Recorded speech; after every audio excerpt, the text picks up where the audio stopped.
Welcome to A Topper's Villa. Hello साथियों, आज हम लोग टीचर एग्जाम से रिलेटेड जो सक्षमता परीक्षा है, जो कॉम्पिटेंसी टेस्ट है, उससे संबंधित इस सक्षमता परीक्षा से संबंधित जो सवाल हैं, जो विषय हैं, उनको समझने का प्रयास करेंगे। तो चलिए, आज के इस सेशन में हम लोग एलिमेंट्री मैथ यानी कि प्राथमिक गणित को पढ़ने का प्रयास करेंगे। इस प्राथमिक गणित में जो जो भी बेसिक से सवाल हैं, उनको हम लोग हल करने का प्रयास करेंगे और उन सवालों के माध्यम से जो कॉन्सेप्ट होगा वो हम लोग सीखते चलेंगे। तो चलिए स्टार्ट करते हैं पहले सवाल के साथ। तो इस सवाल में आप देखिए, पूछा ये जा रहा है कि 11 इकाई जोड़ 11 दहाई जोड़ 11 सैकड़ा यह किसके बराबर है, और आपके सामने 4 विकल्प दिए गए हैं। तो इस 11 इकाई का मतलब होगा 11 गुना 1, 11 दहाई का मतलब होगा 11 गुने दहाई में होता है 10, और 11 सैकड़ा का मतलब होता है 11 गुने सैकड़ा। ठीक है, तो ये हुआ इकाई, ये हुआ दहाई और ये हुआ सैकड़ा। तो ये सबका हमें जोड़ चाहिए, इन सबको को जोड़ना है। तो इन सभी को जोड़ने के लिए हम इसको कैसे लिख सकते हैं? 11 एकम 11, 11 दहा का 110, और 11 गुने 100 ये कितना होगा? 1100। तो अब इसे साधारण तरीके से जोड़ सकते हैं हम लोग। इस संख्या में आएगा 1001, एक और एक 2, फिर यहाँ पे एक और एक 2, और फिर एक ये होगा। तो ये हमारा आंसर हो जाएगा। तो इस आंसर को हम लोग इस विकल्प में देखें तो ये बी वाला आंसर 1221 सही हो जाएगा।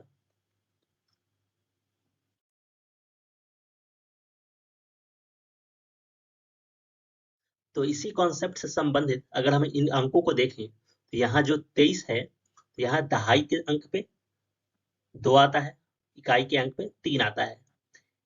तो किसी भी अंक में हम लोग दाईं से बाईं तरफ जाकर गणना करते हैं इकाई दहाई सैकड़े का। तो पहला अंक इकाई, दूसरा दहाई, तीसरा सैकड़ा, हजार, इसी तरह क्रमशः यह अंक चलता चला जाता है। तो जैसे हमारे सामने यह अंक है, इस अंक में 23 जो है, 23 के इकाई के अंक में है 3 और दहाई के अंक में है 2। तो ये 3 का स्थानीय मान हो जाएगा 3 और 2 का स्थानीय मान हो जाएगा 20। इसी तरह अगर हम लोग इस अंक को देखें तो यहाँ 61, जहाँ इकाई पे आता है 1 और दहाई पे आता है 6। तो 1 का स्थानीय मान हो जाएगा 1 और 6 का स्थानीय मान हो जाएगा 60। इसी तरह एक और अंक देखिए 42। तो 42 में इकाई के स्थान पे क्या आता है? तो ये आता है 2 और दहाई के स्थान पे आता है 4। तो 2 का स्थानीय मान हो जाएगा 2 और 4 का स्थानीय मान यहाँ पे हो जाएगा 40। इसी तरह यह अंक देखें 79। तो 79 में 9 आता है इकाई के स्थान पर और 7 आता है दहाई के स्थान पर। तो 9 का स्थानीय मान 9 हो जाएगा और 7 का स्थानीय मान 70 हो जाएगा। इसी तरह फिर से देखें तो ये 54 है, 4 हो जाएगा इकाई के स्थान पर और 5 हो जाएगा दहाई के स्थान पर। और इसी तरह हम लोग 4 का स्थानीय मान 4 लिख सकते हैं और 5 का स्थानीय मान यहाँ पे हो जाएगा 50। और एक आखिरी उदाहरण फिर से देखें तो इस 35 में 5 है इकाई के स्थान पर और 3 है दहाई के स्थान पर। तो 5 का स्थानीय मान हो जाएगा 5 और 3 का स्थानीय मान हो जाएगा 30। तो ये आपके सामने कुछ उदाहरण है जिसको कि ध्यान में रखना काफी उपयोगी माना जाएगा। तो चलिए अब आपके सामने अगला सवाल है जिसमें ये बोला जा रहा है कि 4 अंकों की सबसे बड़ी संख्या कौन सी है। तो आपको बता दूं कि सबसे छोटी संख्या अगर पूछी जाए, सबसे छोटी संख्या तो वो हो सकती है 4 अंकों की, 1 0 0 0। ये सबसे छोटी संख्या होगी 4 अंकों की। लेकिन अभी पूछी जा रही है हमसे सबसे बड़ी संख्या, 4 अंकों की सबसे बड़ी संख्या। चूंकि एक अंक की सबसे बड़ी संख्या 9 होती है, तो 4 अंकों की सबसे बड़ी संख्या हो जाएगी 9 9 9 9। तो ये सबसे बड़ी संख्या होगी 4 अंकों की। तो इस तरह से ये 9 9 9 9 वाला आंसर बिल्कुल सही हो जाएगा। तो अब देखिए जो सवाल था ये फिर से आ चुका है आपके सामने, 4 अंकों की सबसे छोटी संख्या कौन सी है। तो जैसा कि अभी आपने देखा 4 अंकों की सबसे छोटी संख्या हो जाएगी आपके सामने 1000, 1000। ये 4 अंकों की सबसे छोटी संख्या हो जाएगी इन चारों विकल्पों से। तो चलिए अब इस कॉन्सेप्ट को देखते हैं। यहाँ पर एक अंक है आपके सामने 423। इस 423 में अगर ये 3 अंक है जो 3, इस 3 का स्थानीय मान होगा 3। वैसे ही अगर आपके सामने एक उदाहरण देखिए 837, इसमें 3 का स्थानीय मान पूछा जा रहा है, तो इसमें 3 का स्थानीय मान हो जाएगा 30, क्योंकि यह दहाई के स्थान पर है। और ये 395 अगर ये अंक देखें तो इसमें 3 का स्थानीय मान पूछा जा रहा है, तो ये इकाई, दहाई, सैकड़ा, सैकड़ा के स्थान पर है, तो इसका स्थानीय मान हो जाएगा 300। तो ये कॉन्सेप्ट आपका पूरी तरह से क्लियर हो चुका होगा। तो चलिए अब हम लोग चलते हैं अगले सवाल पे, जिसमें पूछा ये जा रहा है कि 6 अंकों वाली सबसे बड़ी संख्या में कितना जोड़ने पर 7 अंकों वाली सबसे छोटी संख्या मिलेगी। तो हमें इसमें ध्यान ये रखना है कि 6 अंकों वाली सबसे बड़ी संख्या क्या होगी। सवाल को अच्छे से देखेंगे तो पहले हम लोग लिखने का ट्राई करेंगे। 6 अंकों की सबसे बड़ी संख्या, 6 अंकों की सबसे बड़ी संख्या होगी 9 9 9 9 9 9। 6 बार 9 लिख दिया हमने, तो ये 6 अंकों की सबसे बड़ी संख्या हो गई। और इसमें बोला जा रहा है कि इसमें हमें क्या जोड़ना है। इस जगह पे इस 6 अंकों की सबसे बड़ी संख्या में क्या जोड़ूं कि 7 अंकों की सबसे छोटी संख्या मिल जाए। तो 7 अंकों की सबसे छोटी संख्या होगी 1 2 3 4 5 6 7। तो इस 6 अंकों की सबसे बड़ी संख्या में क्या जोड़ा जाए कि 7 अंकों की सबसे छोटी संख्या मिलेगी। तो इस अंक को देखकर यह अंदाजा लगा सकते हैं कि इसमें अगर हम लोग 1 जोड़ते हैं, इस दिए हुए नंबर में अगर 1 जोड़ते हैं, 9 1 10 हासिल रहा 1, तो फिर 9 1 10 हासिल रहा 1, फिर 9 1 10 हासिल रहा 1, फिर 9 1 10 हासिल रहा 1, फिर 9 1 10, ये 10 हुआ। तो 1 2 3 4 5 6 शून्य, 1 2 3 4 5 6 शून्य और 1। तो अतः इस संख्या में हमें 1 जोड़ने पर 7 अंकों की सबसे छोटी संख्या मिलेगी। तो इसका आंसर हो जाएगा 1। 6 अंकों वाली सबसे बड़ी संख्या में 1 जोड़ने पर 7 अंकों वाली सबसे छोटी संख्या हमें मिल जाएगी। तो चलिए अब चलते हैं हम लोग अगले सवाल पर। 5 अंकों वाली सबसे छोटी संख्या में कितना घटाने पर 4 अंकों वाली सबसे बड़ी संख्या मिलेगी। तो इस सवाल को बनाने के लिए सबसे पहले हम ये 5 अंकों की सबसे छोटी संख्या को लिख लेते हैं। 5 अंकों की सबसे छोटी संख्या होगी 1 2 3 4 5। ये 5 अंकों की सबसे छोटी संख्या हो गई हमारे पास। और 4 अंकों वाली सबसे बड़ी संख्या हमें प्राप्त करना है। इसमें से कुछ घटाऊं, तो चलिए क्या घटाऊंगा इसमें से हमें पता नहीं है, ताकि 4 अंकों वाली सबसे बड़ी संख्या मिल जाए। मतलब 9 9 9 9 ये मिल जाए। तो इसमें से 10,000 में से क्या घटाया जाए कि 9,999 मिल जाए। तो यहाँ पे आप देखेंगे सिंपली कि 1 घटा देने से हमें ये प्राप्त हो जा रहा है। तो इस सवाल में उत्तर होगा 1। 5 अंकों वाली सबसे छोटी संख्या में 1 घटा दूं तो हमें 4 अंकों वाली सबसे बड़ी संख्या मिल जाएगी। चलिए ये रहा इस सवाल का उत्तर। अब चलते हैं हम लोग अगले सवाल पे। इसमें बोला यह जा रहा है कि 5 अंकों की सबसे बड़ी और 4 अंकों की सबसे छोटी संख्या का अंतर बताएं। तो यहाँ पे देखिए 5 अंकों की सबसे बड़ी संख्या को हम लोग लिख लेंगे 1 2 3 4 5, और उसके बाद हम लोग 4 अंकों की सबसे छोटी संख्या को लिख लेंगे। तो 4 अंकों की सबसे छोटी संख्या हो जाएगी 1 2 3 4। तो इस दोनों का अंतर बताना है, मतलब इन दोनों को घटाना है। तो इन दोनों को घटाकर हम लोग देखेंगे कि 9 में से 0 जा रहा है तो 9, 9 में से 0 गया तो फिर से 9, 9 में से 0 गया तो 9, और फिर 9 में से 1 गया तो 8, और ये बचेगा 9। तो ये हमारा उत्तर हो जाएगा 9 8 9 9 9। 5 अंकों की सबसे बड़ी और 4 अंकों की सबसे छोटी संख्या का ये हो जाएगा आपका आंसर। अब इस सवाल को देखें हम लोग, तो हमारे पास 3 अंक दिए गए हैं और इन 3 अंकों को आरोही क्रम में लिखना है। तो आरोही क्रम का मतलब होता है बढ़ते क्रम। ठीक है, तो इस 3 संख्याओं को हम लोग बढ़ते क्रम में लिखने का प्रयास करेंगे। तो यहाँ पे देखें इन 3 संख्याओं को, तो यहाँ पे यह पहली संख्या 9,87,245 है, दूसरी संख्या 6,52,087 है और तीसरी संख्या 9,86,542 है। तो इन तीनों संख्याओं में सबसे छोटी संख्या जो है हम लोग सबसे पहले उसे लिख देंगे 6,52,087। तो ये सबसे छोटी संख्या है और इसके बाद आएगी हमारे पास 9,86,000। 86 छोटी हुई और 87 बड़ी हो जाएगी, तो 9,86,542 और उससे बड़ी हो जाएगी 9,87,245। यह हुई आरोही क्रम, तो इसे हम लोग बोलेंगे आरोही क्रम। और अगर यही आपके पास होता हमें घटते क्रम में सजाने के लिए, मतलब उसे हम लोग बोलते हैं अवरोही क्रम। तो अगर ये अवरोही क्रम में सजाना हो तो सबसे बड़ी संख्या हम सबसे पहले लिखेंगे। तो यहाँ पे 9,87,245 सबसे पहले हो जाएगी क्योंकि ये सबसे बड़ी संख्या है, और उसके बाद हम लोग लिखेंगे 9,86,542 और उसके बाद 6,52,087। तो ये आरोही क्रम मतलब होता है बढ़ते क्रम और अवरोही क्रम मतलब होता है घटते क्रम, और इस तरह से हम लोग सजाने का कार्य कर सकते हैं। तो ये जो हम लोग देखें, ये सिंबल जो है, यह चिन्ह है, वो ये दर्शाता है कि जिधर से मुंह खुला हुआ है वो अंक बड़ा होगा और जिधर से मुंह बंद है उधर से वो अंक छोटा होगा। तो इस वाले चिन्ह में कोई कंफ्यूजन नहीं रखना है।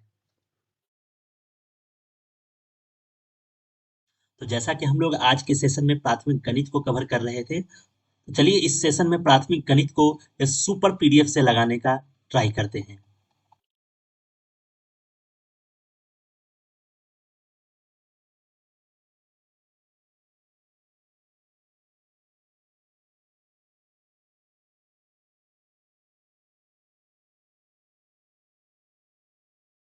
तो चलिए इस सुपर पीडीएफ से हम लोग करने वाले हैं एलिमेंट्री मैथमेटिक्स यानी कि प्राथमिक गणित के सुपर इंपॉर्टेंट सवाल।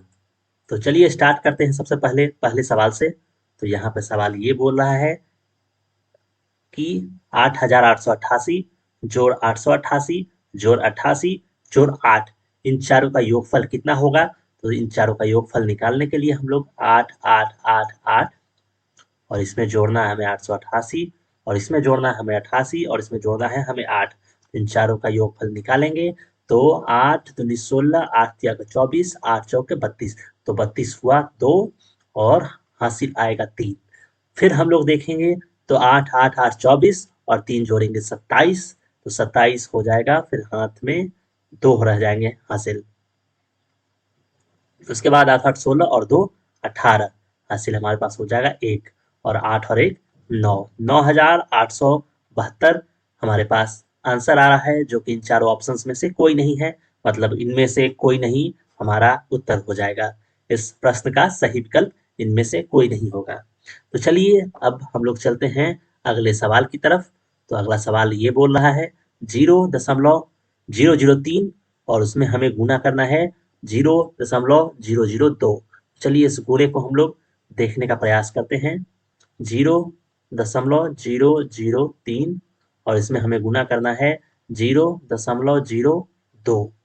तो सबसे पहले गुना में हम लोग ये देखेंगे 3 दूनी 6 होता है, तो 6 और उसके बाद 0.0.0, फिर 0 से 3 में हम लोग गुना करेंगे 0.0.0.0, फिर 0 से तो 0.0.0.0।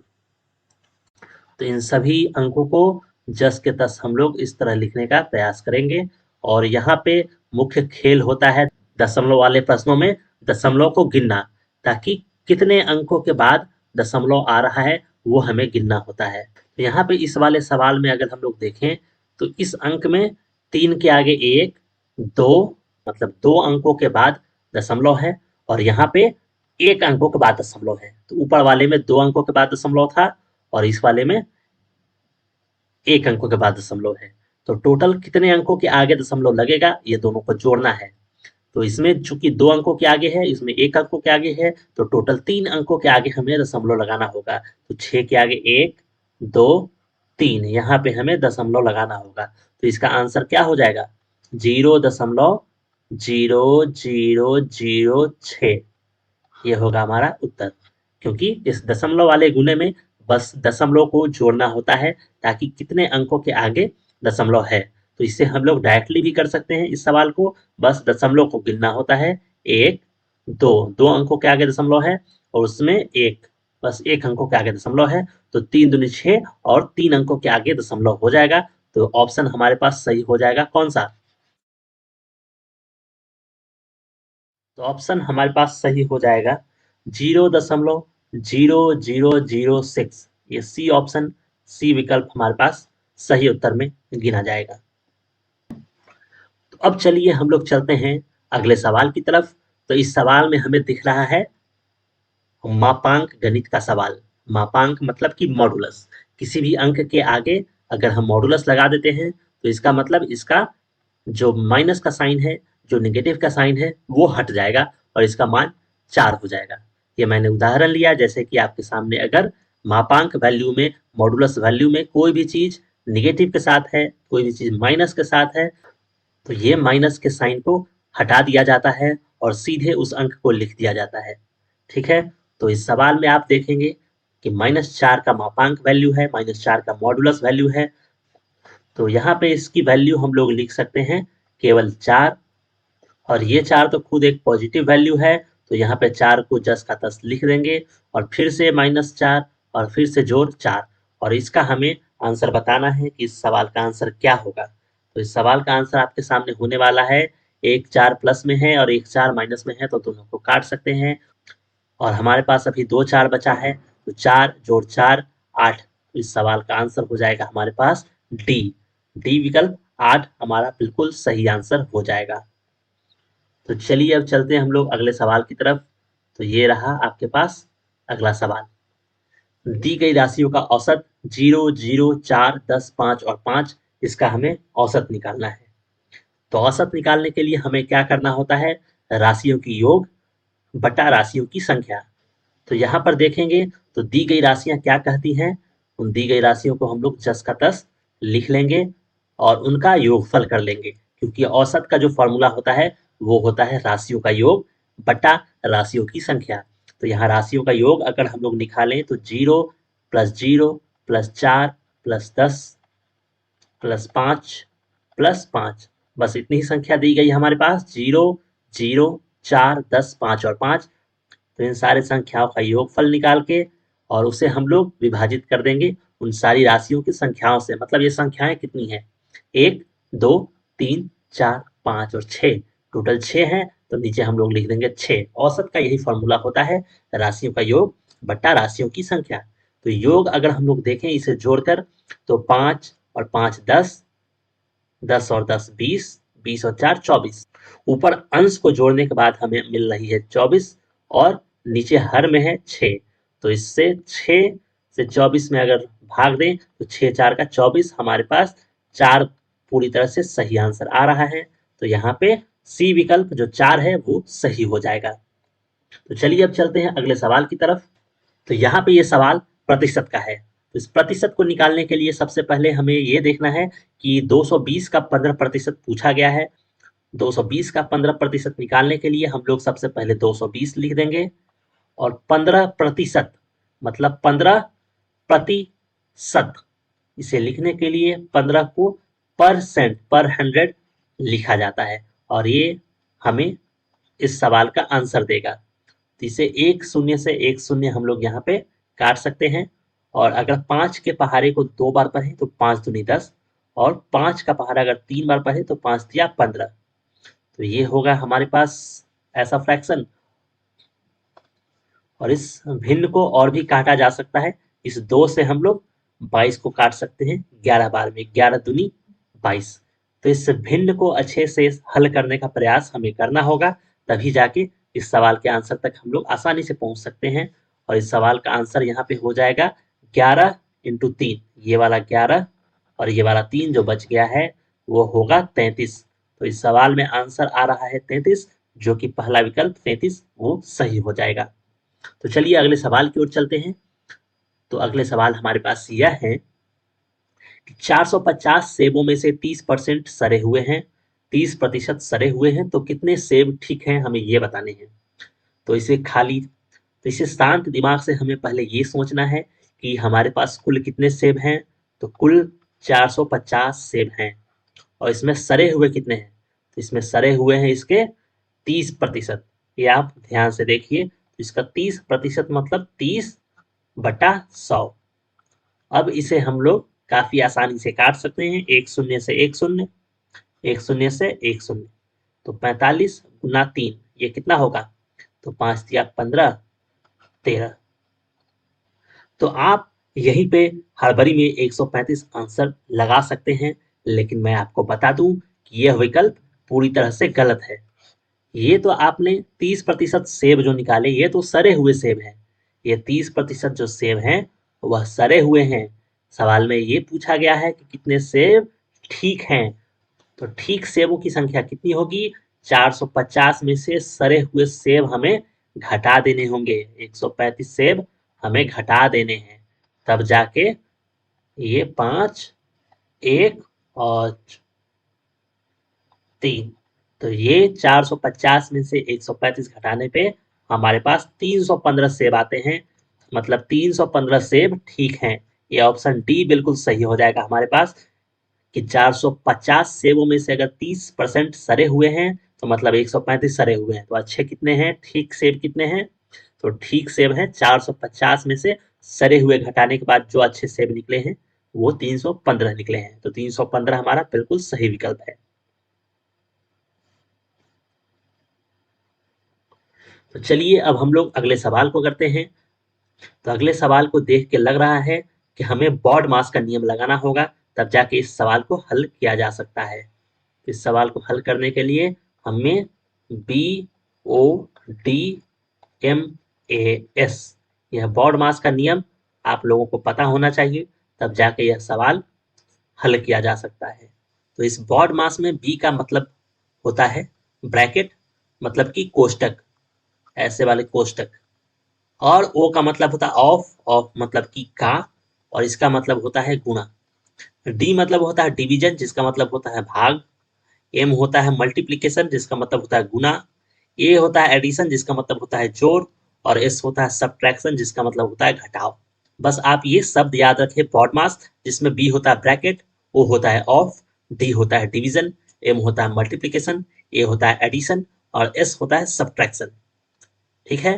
तो भाग, गुणा, जोड़, घटाव। तो इस बॉड मास के नियम से हम इस सवाल में सबसे पहले इस भाग को हल करेंगे। इस भाग को हल करने के बाद फिर हमें करना होगा गुणा। ठीक है। और फिर गुणा के बाद हमें करना होगा जोड़ और फिर करना होगा घटाव। तो सबसे पहले भाग को कर लेते हैं। इस 2000 में 100 से भाग देना है, तो इसका आंसर कितना होगा, ये हो जाएगा 20। और फिर हमें यहाँ पे गुणा करना होगा, तो ये होगा 1000। तो इस सवाल को जो अभी हमने आधा हल किया है, इसमें इन दोनों टर्म्स को अभी हम लोग लिख सकते हैं 1000। 1000 में से घटाना है हमें कितना, 100। और इसमें जोड़ना है कितना, इसमें जोड़ना है ये 20, जो इन दोनों को हल करके निकाला है। तो इसमें हमें सबसे पहले क्या करना है, तो जोड़ करना है।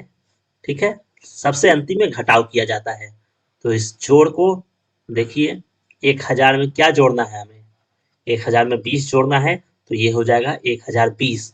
और इसमें से घटाना है हमें 100। तो 1020 में से अगर 100 घटाते हैं तो 920 बच के हमारे पास आता है, जो कि हमारा हो जाएगा उत्तर। तो इस सवाल का सही उत्तर हो जाएगा 920।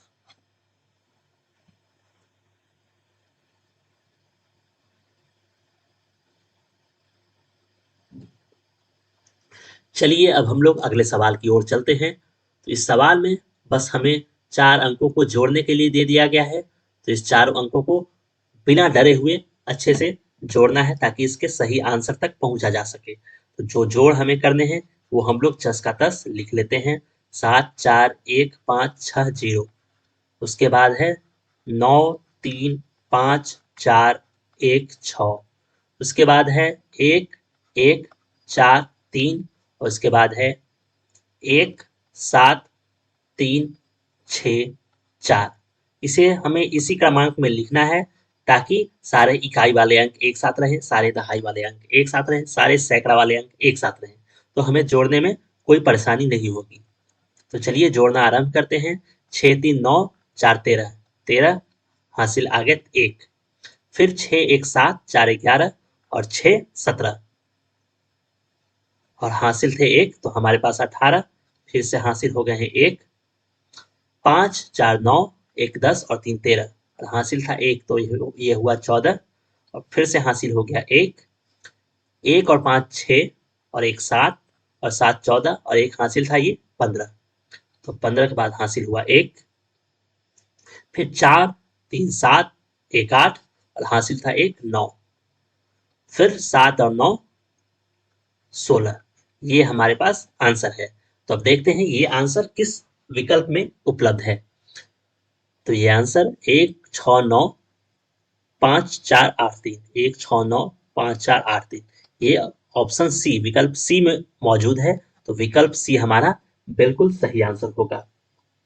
तो चलिए अब हम लोग अगले सवाल की ओर चलते हैं। 22 लोगों के बीच 41,910 रुपए की राशि यदि समान रूप से बांटी जाए तो प्रत्येक व्यक्ति को कितनी राशि मिलेगी, ये सवाल है। तो आपके पास है 41,910 रुपए और आपको बांटने हैं इसे 22 लोगों के बीच में बराबर बराबर। तो कैसे बांटेंगे? बांटना है मतलब हमें यहाँ पे भाग देना होगा। तो 22 से हम लोगों को 41,910 41,910 में भाग देना पड़ेगा और जो भी आंसर आएगा वो इस प्रश्न का बिल्कुल सही आंसर हो जाएगा। तो यहाँ पे सबसे पहले हम लोग एक बार में इसे काटते हैं। तो ये आएगा 19, अगला अंक उतरेगा। तो फिर से अभी हम लोग, तो इस बार हम 9 से काटते हैं अगर, तो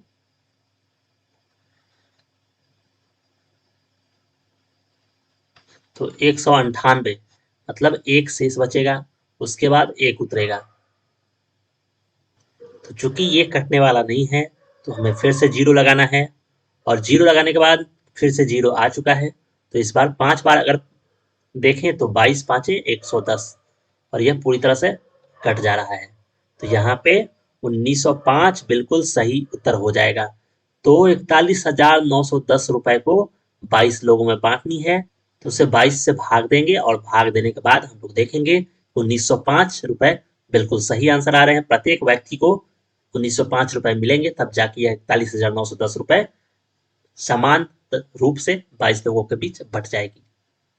इस सवाल में हमें 11.6 को 0.8 मतलब कि 0.8 से भाग करना है और ये यहाँ पे कुछ नहीं है इन कोष्ठ के बगल में, तो हमें गुना लेना होता है और 13.5 को फिर 2 से विभाजित करना है। तो इस सवाल का हमें उत्तर बताना है। तो आप देखोगे 2 से 11.6 को विभाजित कर सकते हो, 2 5 10 और 1 बचा और 1.6 है, तो हमें पॉइंट करके 8 करना होगा। तो यहाँ पे कुछ भी आएगा जो दशमलव में ही आएगा, ये पूरी तरह से कटता हुआ नहीं दिख रहा है। 8 से ये पूरी तरह से नहीं कटने वाला है। तो यहाँ पे इस सवाल में एक ट्विस्ट ये है कि सारे ऑप्शन, सारे विकल्प कोई भी दशमलव में नहीं दिया हुआ है और ये देखें तो 0.8 से ना ये कटने वाला है ना ये कटने वाला है, पूरी तरह से विभाजित नहीं होने वाला है। आंसर जो भी आएगा वो दशमलव में ही आएगा। तो इस दशमलव वाले विकल्प के लिए यहाँ पे कोई स्थान नहीं है इन तीनों में। तो यह साफ जाहिर हो रहा है कि इस सवाल का आंसर इनमें से कोई नहीं होगा। इस सवाल का आंसर बिल्कुल विकल्प डी, इनमें से कोई नहीं होगा।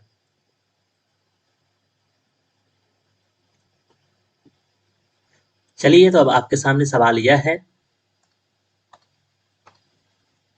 कि प्रथम 8 प्राकृतिक संख्याओं का औसत क्या होगा। तो इस सवाल को बनाने के लिए सबसे पहले आपको तो यह पता होना चाहिए प्राकृतिक संख्या किसे बोलते हैं। प्राकृतिक संख्या गिनती के संख्याओं को बोली जाती है, जैसे कि 1 2 3 4 5 6 जो हमारी गिनतियां होती है वो प्राकृतिक संख्याएं होती हैं। लेकिन अगर आपको पूर्ण संख्या पूछ दिया जाए तो ये पूर्ण संख्या जो है वो 0, 1, 2, 3, 4 कुछ इस तरीके से चलती हैं। मतलब एक 0 का शामिल हो जाना संख्याओं को पूर्ण संख्या बना देता है, और गिनती की संख्याएं वो सीधे सीधे प्राकृतिक संख्याएं कहलाती हैं। तो ये प्रथम 8 प्राकृतिक संख्याओं का औसत हमें निकालना है। तो औसत आपको पता है, राशियों का योग बटा राशियों की संख्या। तो यहाँ पे राशि क्या है, 1, 2, 3, 4, 5, 6, 7, 8। प्रथम 8 प्राकृतिक संख्याएं क्या होगी, 1, 2, 3, 4, 5, 6, 7, 8। तो इन सारों का योगफल करना है 1 से लेकर 8। तो अगर प्रथम 8 प्राकृतिक संख्याओं का औसत हमें निकालना है,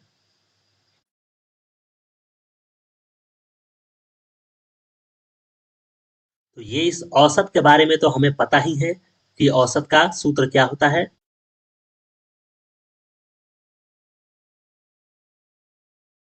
तो ये औसत का सूत्र तो हमें पता ही है कि राशियों का योग बट्टे राशियों की संख्या होती है। तो प्रथम 8 प्राकृतिक संख्याओं का औसत क्या हो जाएगा, तो राशियों का हम लोग सबसे पहले योग कर देंगे। प्रथम 8 प्राकृतिक संख्याओं का योग कर देंगे। तो 1, 2, 3, 4, 5, 6, 7 और 8, इन 8 संख्याओं का योग कर देंगे। और ये राशियां कितनी हैं, टोटल 8 हैं, तो इसे 8 से विभाजित कर देंगे। तो ये हमें उस प्रश्न का उत्तर दे देगा। तो इन संख्याओं को जोड़ेंगे तो आपके सामने हो जाएगा 8 9 72 बाई 2 36। तो इन संख्याओं को अगर जोड़ेंगे तो ये होगा 36 और नीचे हो जाएगा 8। तो ये तो पूरी तरह से कट नहीं रहा है, तो हमें पहले विभाजित करना होगा इसे। 8 चौका 32, तो ये हो जाएगा 4। तो ये 4 सही, 4/8 ये इस सवाल का सही उत्तर होगा। 4.4/8, जो कि 4 को अगर 8 से काटना हो तो ये 2 बार में कटेगा। तो 4 सही 1/2, ये बी ऑप्शन आपके पास बिल्कुल सही है। अब हम लोग अगले सवाल को देखते हैं। इसमें पूछा ये जा रहा है कि एक एथलीट 24 सेकंड में 200 मीटर दौड़ता है, तो उसकी गति क्या होगी। तो मतलब यहाँ पे 24 सेकंड समय दिया हुआ है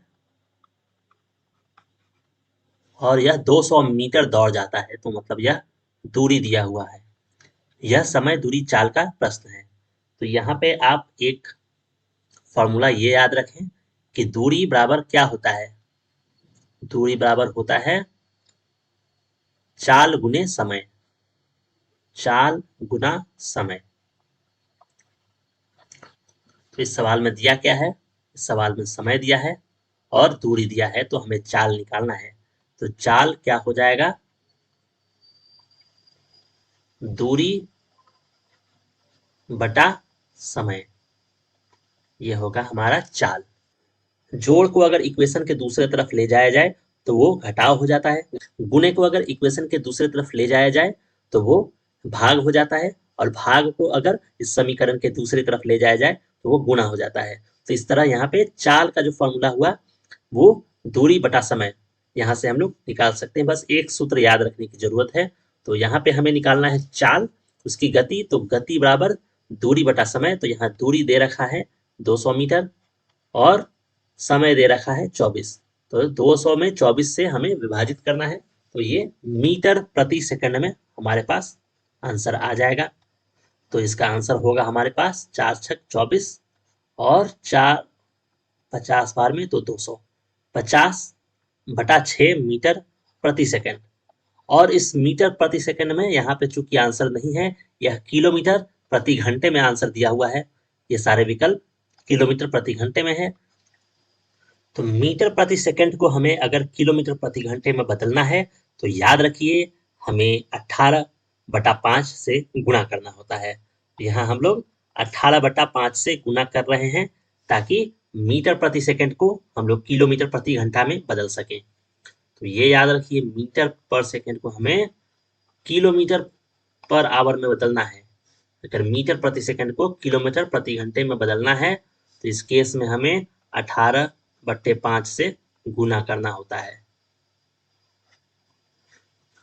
एक बार फिर से सुनिए, मीटर प्रति सेकंड को अगर हमें किलोमीटर प्रति घंटे में बदलना है तो 18/5 से गुना करना होता है। इसलिए हम लोग इस मीटर पर सेकंड में 18/5 से गुना कर रहे हैं ताकि किलोमीटर प्रति घंटे में हमारा आंसर आ जाए। तो इसमें गुना करें तो 6 तिया 18 और 5 दहा का 50, मतलब कि इस क्वेश्चन का आंसर हो जाएगा 30 किलोमीटर प्रति घंटा, जो कि विकल्प डी बिल्कुल सही है, 30 किलोमीटर प्रति घंटे। 600 का 45% किसके बराबर है? तो 600 गुना 45%, 45 प्रति 100, यही होता है प्रतिशत का मतलब। तो 45/100, यहाँ पे 2 शून्य से 2 शून्य कट गए, तो 45 में 6 से गुना करना है, तो 5 छक 30 और 4 छक 24 और 3 27, 270। तो इस सवाल का बिल्कुल सही विकल्प हो जाएगा 270। चलिए अगले सवाल की ओर चलते हैं। ये सवाल आपको काफी आसान लग रहा होगा, चलिए इसी को कर लें। 1004 भाग 2, तो सवाल का बिल्कुल सही जवाब हो जाएगा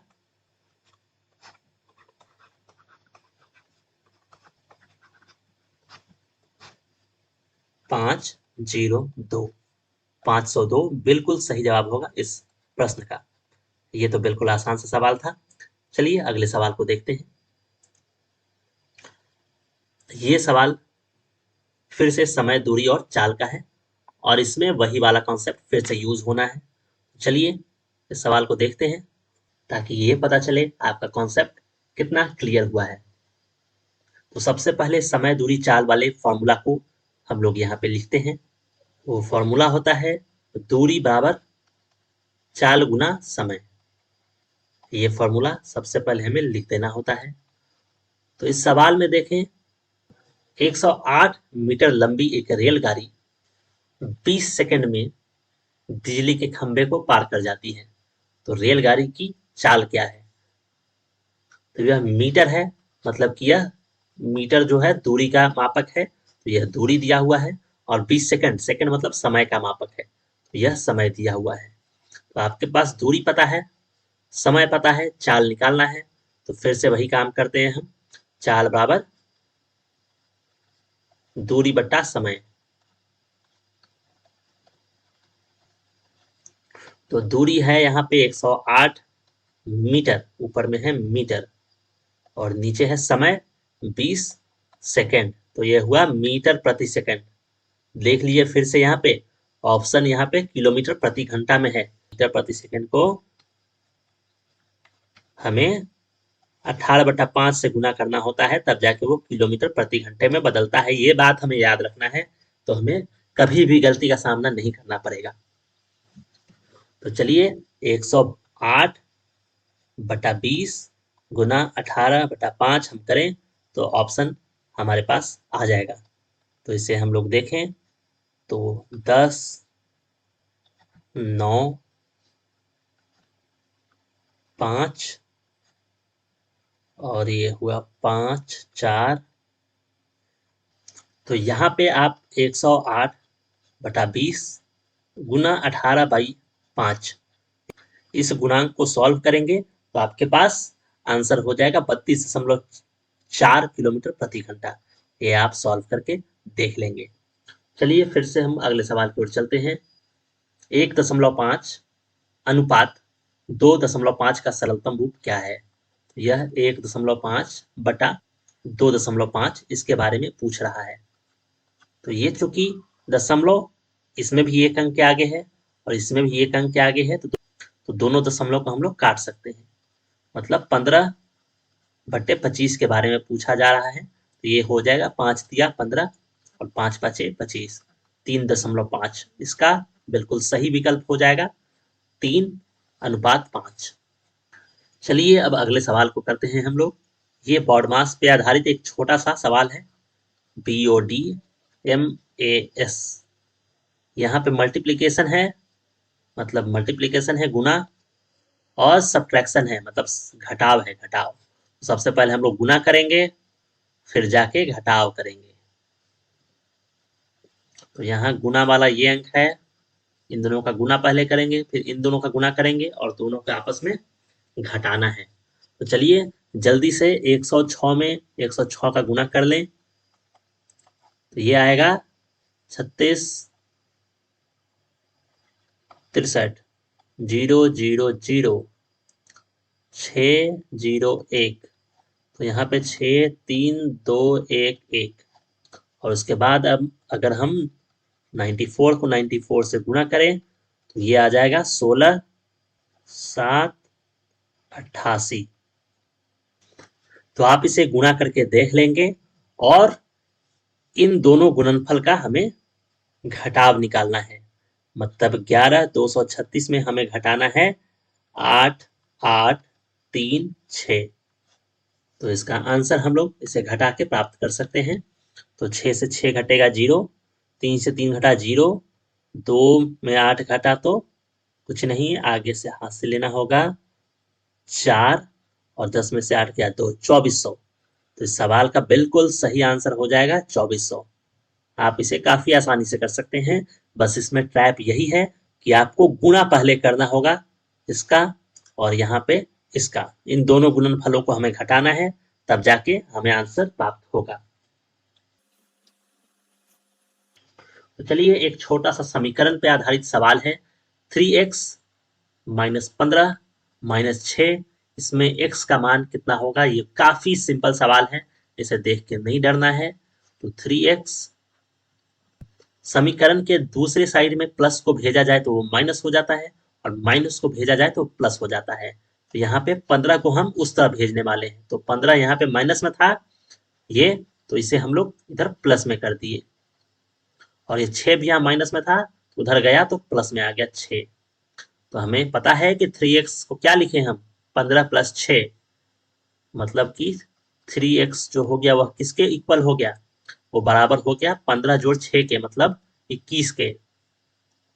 तो 3x जो यहाँ पर है वो क्या हुआ, 3 गुना x।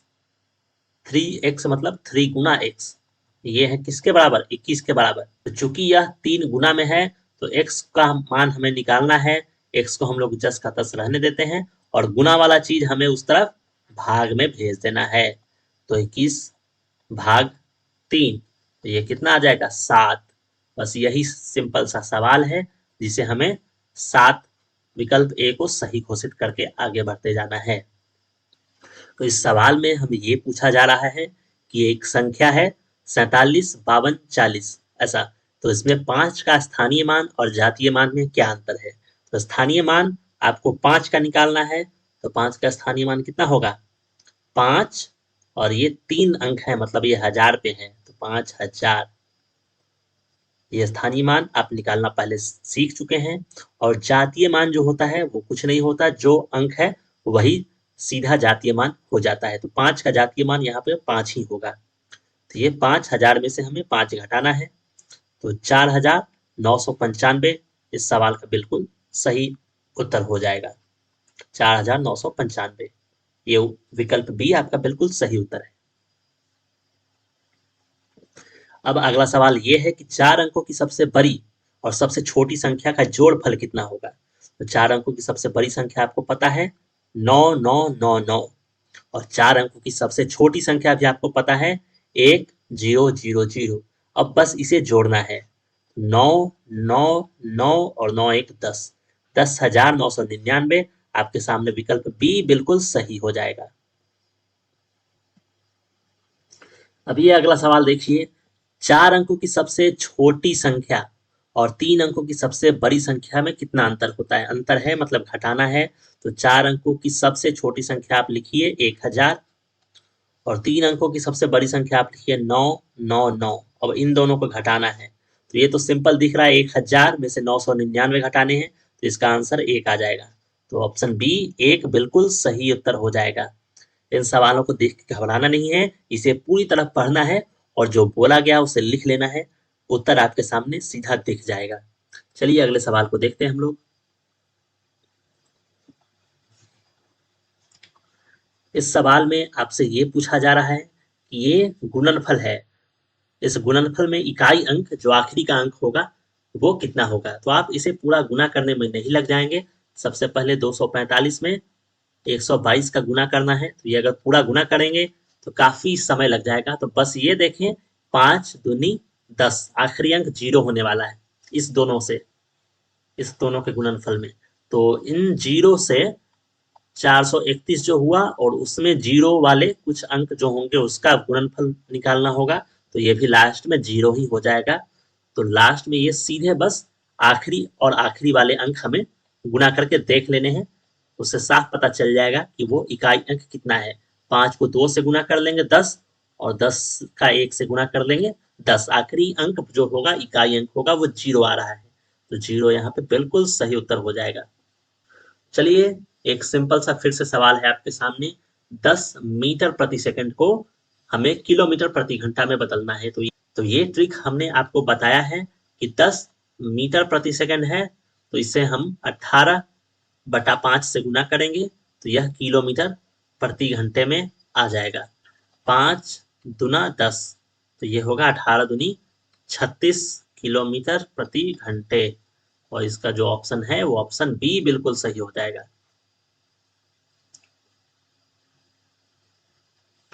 तो चलिए एक छोटा सा और सवाल है।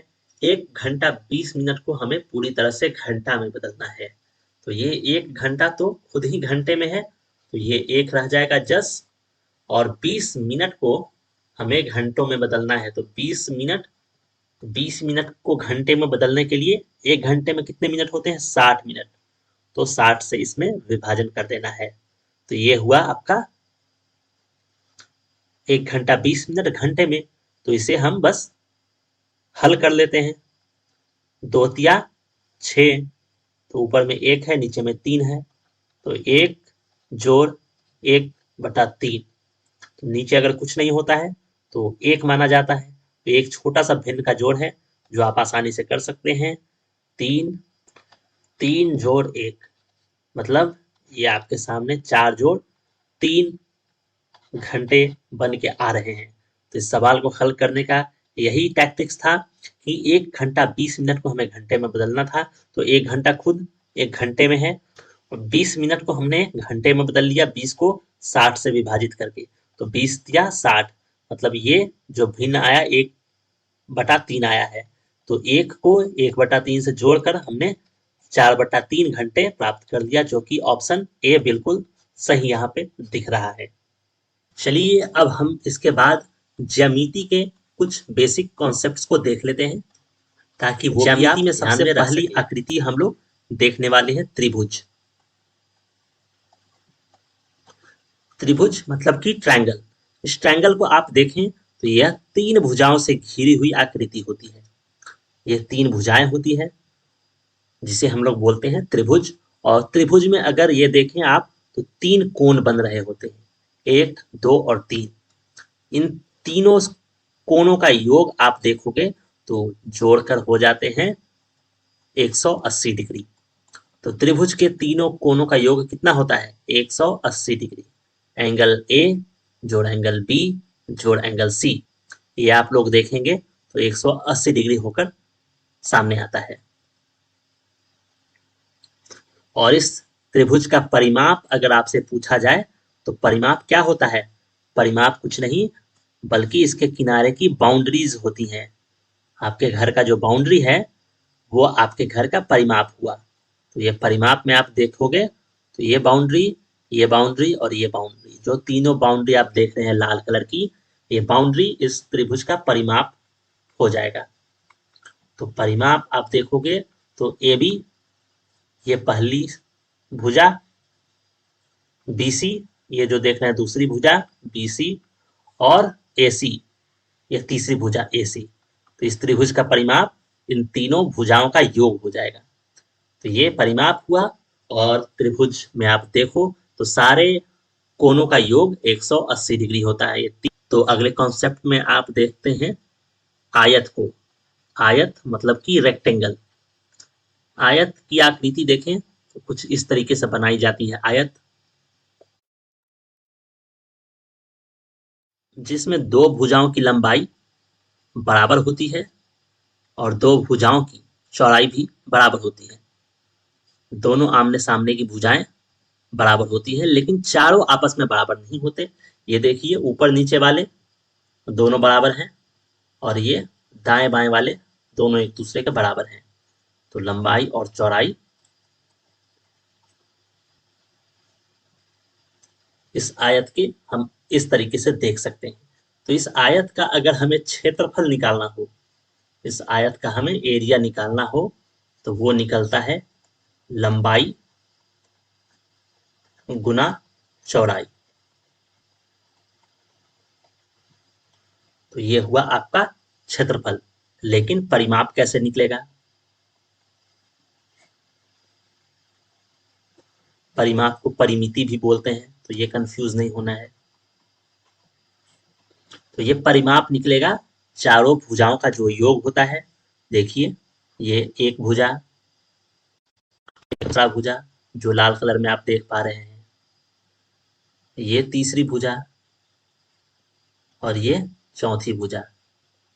इन चारों भुजाओं को आप जोड़ सकते हो तो आपको परिमाप मिल जाएगा। तो एक भुजा है एल, एक है बी, एक है एल, एक है बी। चारों को बस जोड़ दीजिए, एल जोड़ बी जोड़ एल जोड़ बी। ये एल एल दो बार है तो दो एल, और बी दो बार है तो दो बी।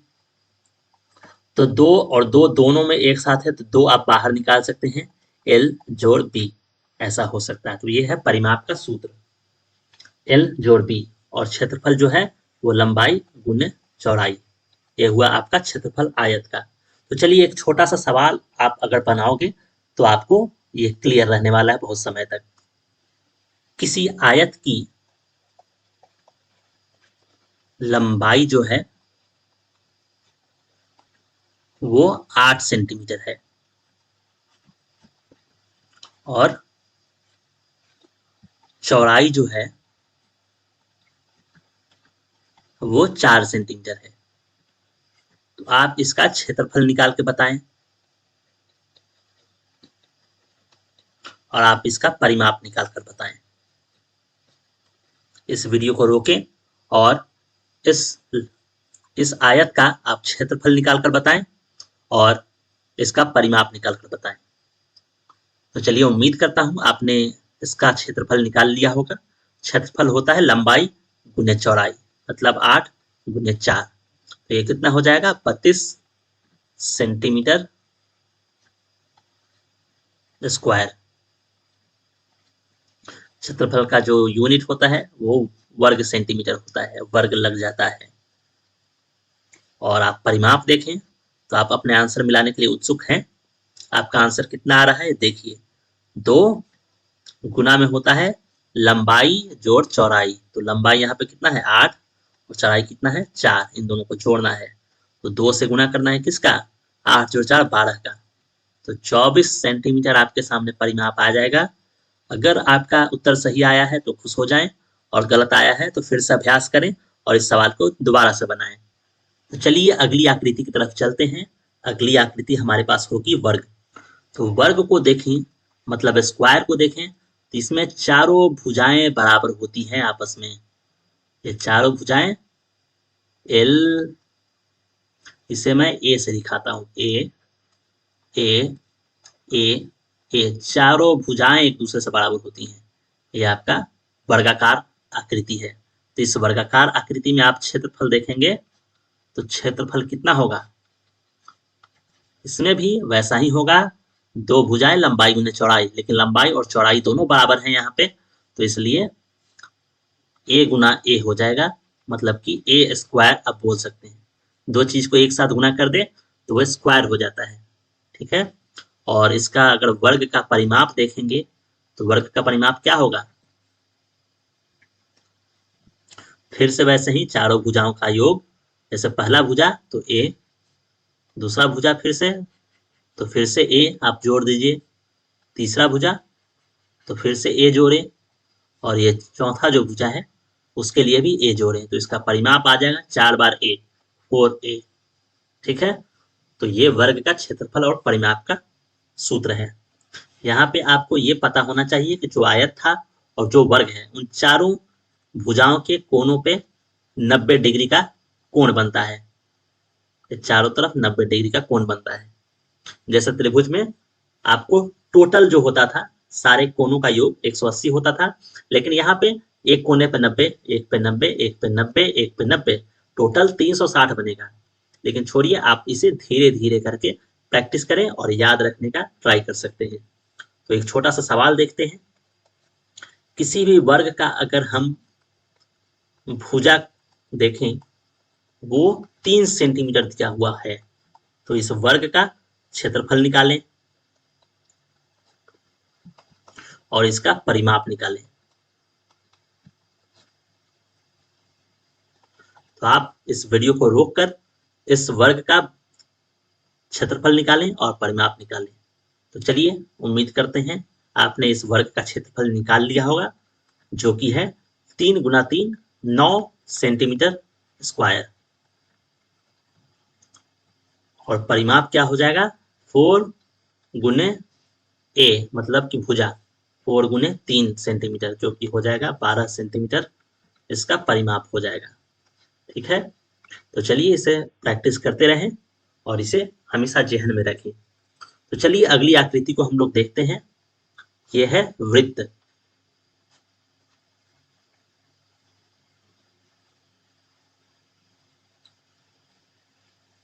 तो ये जो वृत्त होता है, ये आप देख सकते हैं, गोलाकार आकृति को हम लोग वृत्त बोलते हैं। ये जो बीच की बिंदी होती है उसे केंद्र बोलते हैं, और केंद्र से जो बाउंड्री है इस वृत्त की, इस बाउंड्री की दूरी को हम लोग बोलते हैं त्रिज्या। और ये त्रिज्या जो होता है,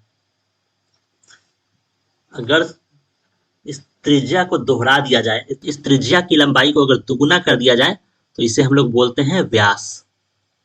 और फॉर्मूला की बात करें तो इस वृत्त का क्षेत्रफल जो होता है वो होता है पाई आर स्क्वायर। आर मतलब कि यह त्रिज्या, इस त्रिज्या को ही बोलते हैं रेडियस। और जो व्यास है वो होता है डायमीटर, जो कि होता है त्रिज्या का 2 गुना। आप इस तस्वीर से देख पा रहे होंगे। तो यहाँ इस क्षेत्रफल में जो पाई है, इस पाई का मान आपको पता होना चाहिए। ये होता है 22/7। तो कभी कभी आपको तो यह भिन्न वाले फॉर्म में मिल जाएगा, लेकिन अगर भिन्न वाले फॉर्म में नहीं मिला, 22 को 7 से भाग देने पर ये मान, तो 22/7 आप मान याद रखें पाई का। और यह वृत्त का जो क्षेत्रफल होता है और वह होता है पाई आर स्क्वायर। तो इसे आप अच्छे से याद रखेंगे। ये तो क्षेत्रफल था, लेकिन इस वृत्त का परिमाप अगर आपसे पूछा जाए तो आप इसे लिखेंगे 2πr। तो यहाँ पे फिर से पाई वही है, पाई आपके पास है 22/7, और आर तो आपको पता है कि ये होता है त्रिज्या। जैसे किसी भी वृत्त का अगर आपको त्रिज्या दिया हुआ है 5 सेंटीमीटर,